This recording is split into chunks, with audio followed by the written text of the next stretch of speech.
নীল চিরকুট, লেখনীতে নৌসিন আহমেদ রোদেলা। পর্ব সংখ্যা ৬৯। শ্যামলতা।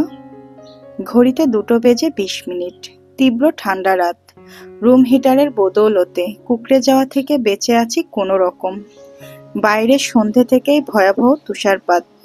আলিয়ার এলিক্স কম্বল মুড়ি দিয়ে ঘুমোচ্ছে। আমি ঘুমোতে পারছি না। চোখ বুজলেই রাজ্যের সব কষ্ট চেপে ধরছে বুক। শান্তি পাচ্ছি না, ভয় করছে, ভীষণ ভয়। তোমার সাথে যোগাযোগ বিচ্ছিন্নতার আজ ৭৬০তম দিন। তোমার নামে ৩০৪ নাম্বার চিঠিটা লিখতে বসে বুঝতে পারছি তোমাকে ছাড়া আসলে আমার চলবে না। এই যে চিঠি পাওয়ার পরও একটাবার আমায় ফোন করার প্রয়োজন বোধ করলে না, এই অভিমানটা আমি ধরে রাখতে পারছি না। পুরুষিত সব ইগো পাশে রেখে বরাবরই জিজ্ঞেস করতে ইচ্ছে করছে, তুমি কি সত্যিই ভুলে গেলে আমায় শ্যামলতা? তাহলে আমি কেন পারছি না? আমার খুব একা লাগছে আজ এই বিশাল পৃথিবীতে। বড্ড অসহায় একজন। মাসখানেক হলো বাবা মারা গিয়েছেন। মা যখন ফোন দিয়ে বলল, আমি বিশ্বাস করতে পারিনি। ভিডিও কলে বাবার সাদা কাপড়ে মোড়া সেই প্রতিচ্ছবিটা এখনো চোখে ভাসে, গায়ে কাটা দেয়। আমার বাবাটা কত অভাগা দেখো। শেষ সময়ে এসে দুই ছেলের কারো কাঁধেই ভর ছাড়তে পারলেন না। বাবা আমাকে অসংখ্যবার কাঁধে উঠালেও আমি বাবাকে কাঁধে উঠাতে পারলাম না। এই কষ্টটা যে কিছুতেই ভুলে যাওয়া যাচ্ছে না শ্যামলতা। এই ভিনদেশটাতে হঠাৎ ভীষণ বিষাক্ত ঠেকছে, অসহ্য ঠেকছে সব। বারবার মনে হচ্ছে সব ছেড়ে ছুড়ে দেশে পাড়ি জমায় আবার, সেই দেশটাতে যেখানে অপেক্ষায় আছে আমার অসহায় মা, অবুঝ নিদু আর তুমি। অ্যালেক্সের ধারণা আমার এই চিঠি লেখা, অপেক্ষা এসব ভীষণ পাগলামো আলাপ। তবে আলীর মত ভিন্ন। সে তোমায় কি নামে ডাকে জানো? সে তোমায় বলে ম্যাজিক এঞ্জেল। তার ধারণা তুমি আমার মন ভালো করার ম্যাজিক। এই দীর্ঘ অপেক্ষার পর হুট করে একদিন ফিরে এসে আমার সব মন খারাপ ভাসিয়ে দেবার অভাবনীয় ম্যাজিক হবে তুমি। এই নিয়ে অ্যালেক্স আর আলীর মাঝে সে কি তর্ক? আচ্ছা, অ্যালেক্স আর আলীর পরিচয়টা এর আগে দিয়েছিলাম তোমায়? আমি ঠিক মনে করতে পারছি না। অ্যালেক্স আলী আমার ভিনদেশি বন্ধু, এখানে এসেই পরিচয়। অ্যালেক্স আমেরিকান আর আলী তুর্কিশ যুবক, দুজনেই বন্ধু হিসেবে দুর্দান্ত। এটুকু পড়ে থামল নম্রতা। আরফান ইউএস থাকাকালীন তার জন্য লেখা পুরাতন চিঠিগুলো পড়তে বরাবরই ভালো লাগে নম্রতার। মনে পড়ে যায় হাজারো স্মৃতি। কিন্তু আজ ভালো লাগছে না। হঠাৎ করেই ভীষণ মন খারাপ লাগছে। আজকাল ভীষণ মুড সুইংও হচ্ছে। কখনো অযথা ফুরফুরে লাগছে, কখনো বা অযথাই কেঁদে কেটে চোখ ভাসাতে ইচ্ছে করছে। নম্রতা চিঠি হাতে বারান্দার দোলনায় ঠায় বসে রইল। বর্ষার শিরশিরে বাতাসে শীত লাগছে। রাতভর বৃষ্টি হয়, ঝকঝক করছে চারপাশ। নম্রতা আশপাশে চেয়ে আবারও কোলের উপর রাখা চিঠির দিকে তাকালো। চিঠির পাতায় শূন্য দৃষ্টিতে চেয়ে থম ধরে বসে রইল কিছুক্ষণ। চোখ তুলে পাশে ঝুলানো ডাক পাখির খাঁচার দিকে চেয়ে বলল, আমার ভীষণ মন খারাপ লাগছে ডাক পাখি। তুই জানিস প্রচণ্ড মন খারাপ হলে কি করতে হয়? প্রচণ্ড মন খারাপ হলে কেঁদে ফেলতে হয়। তুই আমাকে কেঁদে ফেলার মতো কোনো কষ্ট মনে করিয়ে দিতে পারবি? ডাক পাখি নম্রতার কথা বুঝলো কি বুঝলো না বোঝা গেল না। সে স্বভাবসুলভ তীক্ষ্ণ কণ্ঠে চেঁচাতে লাগলো, মন খারাপ, মন খারাপ, মন খারাপ। নম্রতা দীর্ঘশ্বাস ফেলল। হঠাৎ করেই চোখ দুটো টলমল করে উঠল তার। সেদিন নীরার খবরটা শুনেই থমকে গিয়েছিল নম্রতা। এত বড় দুর্ঘটনা, শহর ছেড়ে যাওয়ার মতো এত বড় ঘটনা তাকে জানানো হয়নি বলে মন খারাপ হলো। তার থেকেও মন খারাপ হলো নীরার বাচ্চাটির জন্য। বাচ্চাটি কি তাদের এই মান অভিমানের প্রগাঢ়তায় অভিমান করেই পৃথিবীতে আসার সিদ্ধান্ত পাল্টালো? নম্রতা বাড়ি ফিরে সারাটা দিন ফোন হাতে বসেছিল সেদিন। বারবার ডায়াল করতে নিয়েও ডায়াল করা হয়ে ওঠেনি। ফোন দিয়ে কি বলবে সে?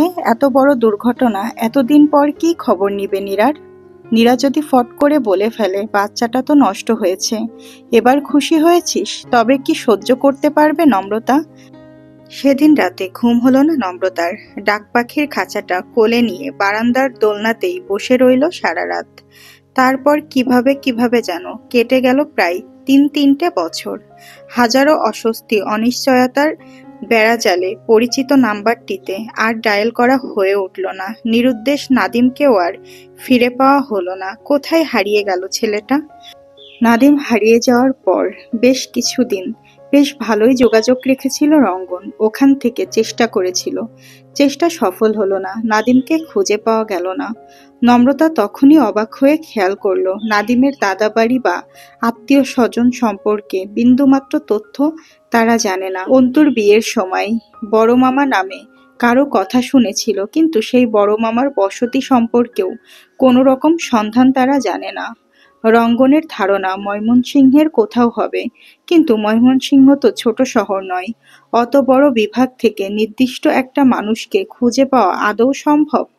তারপর নাদিম সত্যিই সেখানে আছে কিনা তারই তো কোনো নিশ্চয়তা নেই। কিসের ভিত্তিতে খুঁজে বেড়াবে তারা?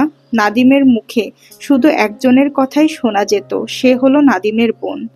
নাদিমের কথার ফাঁকে মাঝে মাঝে বলতো তার একটা বোন আছে, কিন্তু সেই বোনের নামধাম ঠিকানা কিছুই বলতে শোনেনি তারা। বোনটা আদৌ বেঁচে আছে কিনা কে জানে। নাদিম নিখোঁজ হওয়ার দ্বিতীয় দিন মৌসির কাছেও খোঁজ নিয়েছিল অন্তু। মৌসি অবাক চোখে চেয়েছিল, হঠাৎ ডুকরে কেঁদে উঠেছিল, কিন্তু কোনো খোঁজ দিতে পারেনি। নম্রতা দীর্ঘশ্বাস ফেলে বারান্দার লতানো গাছে হাত বোলালো। ভেজা পাতার স্পর্শ পেতেই টপ করে গড়িয়ে পড়ল এক ফোঁটা জল। দোলনায় মাথা ঠেকিয়ে উদাস চোখে চেয়ে রইল মেঘাচ্ছন্ন আকাশে। নম্রতা জানে নাদিমকে খুঁজে পাওয়া যাবে না। নিজ ইচ্ছেই হারিয়ে যাওয়া মানুষকে কখনো খুঁজে পাওয়া যায় না। তোমার শরীর খারাপ আম্মু? বারান্দার দরজা থেকে শাশুড়ি মায়ের কণ্ঠ ভেসে আসতেই সোজা হয়ে বসল নম্রতা। ঠোঁটে হাসি টেনে নিয়ে বলল, না মা, মাত্র বিছানা ছাড়লাম, মাথাটা একটু ভার ভার লাগছিল। এই যা, তেমন কিছু নয়, পাশে বসো। ভদ্রমহিলা মৃদু হাসলেন। দোলনায় নম্রতার পাশে বসতে বসতে বললেন, অফিস নেই আজ? নাস্তাও করনি এখনো? নিষ্প্রভ ফোন দিলে, কিন্তু আমি একদম মিথ্যে বলতে পারবো না। নম্রতা হাসল।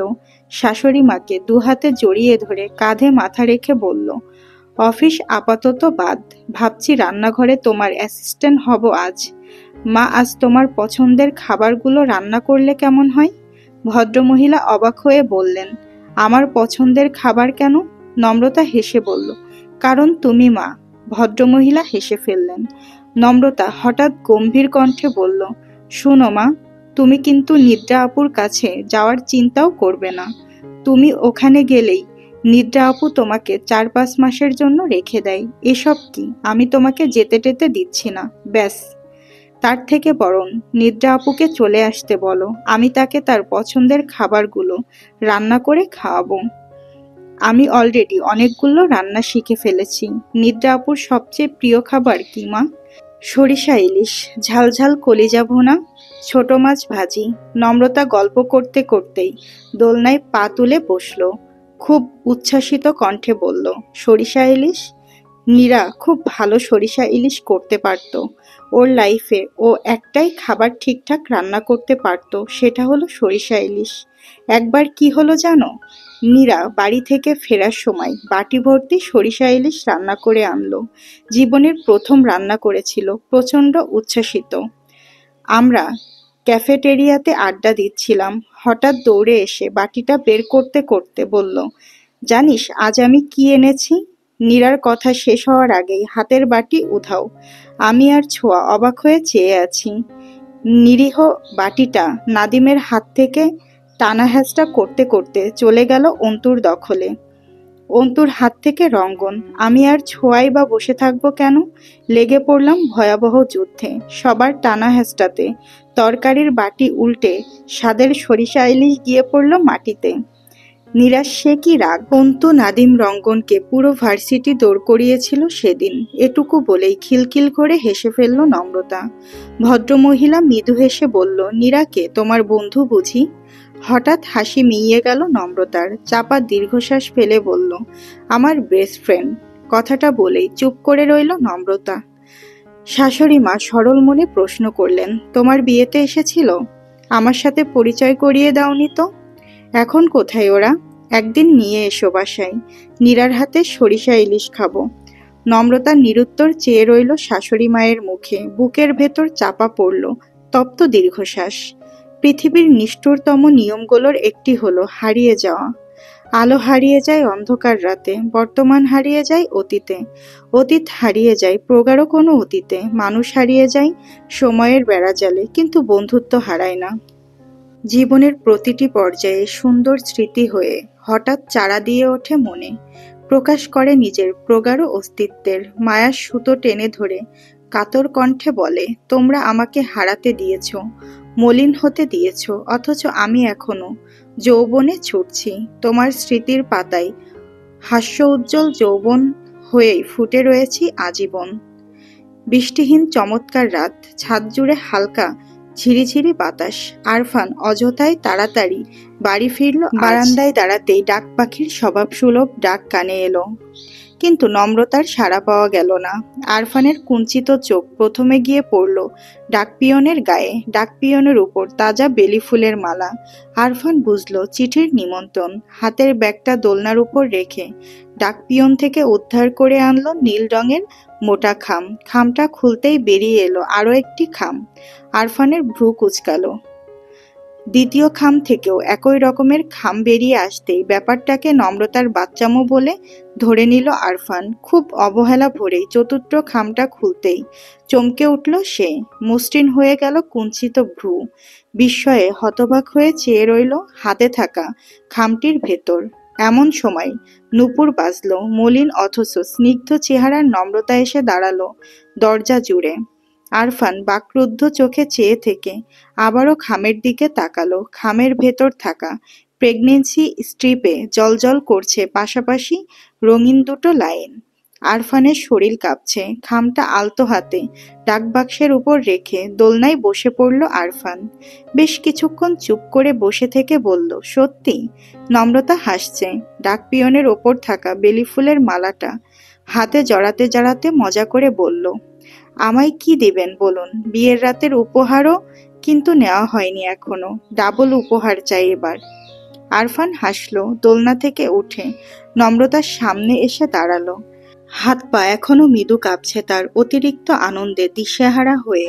ন্যূনতম আনন্দটুকু প্রকাশ করা যাচ্ছে না। নম্রতাকে পৃথিবীর সকল সুখ আনন্দটুকু উপহার দিতে ইচ্ছে করছে হঠাৎ। আরফান ডান হাতটা নম্রতার মাথায় রেখে নরম কণ্ঠে বলল, কি চান? নম্রতা ছলছল চোখে তাকালো। আনন্দ সিক্ত কণ্ঠে বলল, চিরকুট, নীল চিরকুট, এমন একটি চিরকুট যে চিরকুটে জীবনের সবচেয়ে সুন্দর প্রতিচ্ছবিগুলো থাকবে। থাকবে আমার খুশি। যে চিরকুট পেয়ে হাসি আনন্দ গুলিয়ে ফেলে হাউমাউ করে কাঁদবো, সুখ সুখ ব্যথা নিয়ে দুঃখ বিলাস করব। হবে, হবে কি এমন চিঠি?